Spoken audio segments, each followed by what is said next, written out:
উফ, এই সন্দেশ ভাইটাও যে কি করে না, শুধু শুধু ঘুমাচ্ছে। আজকে তো পতাকা উত্তোলন হবে, যাই ওকে ডাকি আমি তাড়াতাড়ি। এই উঠ সন্দেশ ভাই, উঠ তাড়াতাড়ি, আজকে কি যাবি না নাকি পতাকা উত্তোলন করতে? উঠ না, আরে উঠ না তাড়াতাড়ি। আরে কি হলো, এত সকাল সকাল ঘুমটা ভাঙালি কেন?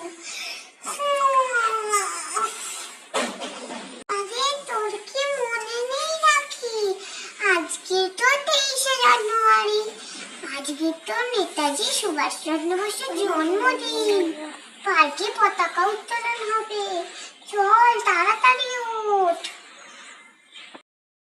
আরে আমার না খুব পটি পেয়েছে, আমি আগে পটি যাই, দাঁড়া দাঁড়া একটুখানি। আরে বাবা খুব জোরে পটি পেয়েছে, তাড়াতাড়ি যাই। উফ, জোর পেয়েছে পটি, বাবা বাবা পাচ্ছি না। উফ, এরা পটি পাওয়ার জন্য সময় নেই, যখন তখন শুধু পটি পায়। এবার তো আমরা লেট হয়ে যাব, কি হবে?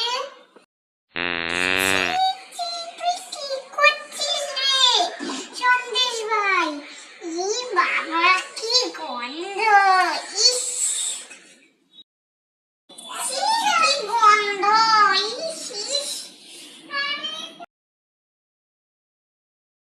উফ, বলো বাবা, পেটটা যেন শান্তি, নইলে কি যেন পেটটা ব্যথা করছিল।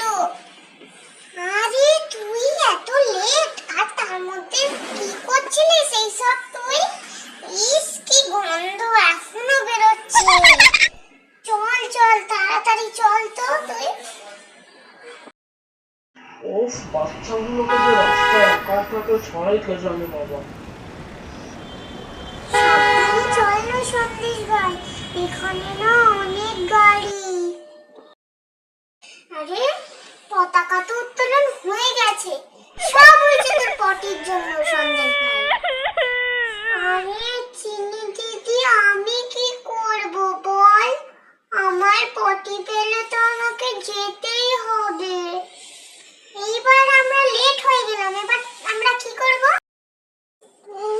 সামনে 26শে জানুয়ারি, তুই যদি আর দেরি করিস না, তোর সঙ্গে আমি কথাই বলবো না, কথাটা যেন মাথায় থাকে। আরে ঠিক আছে চিনি দিদি, কথাটা মাথায় থাকবে, আর এমনি হবে না, কথাটা যেন সত্যি সত্যি মাথায় থাকবে তো? হ্যাঁ চিনি দিদি মাথায় থাকবে। চলো চিনি দিদি বাড়ি যাই, তাহলে চল সন্দেশ ভাই, আমিও বাড়ি যাই।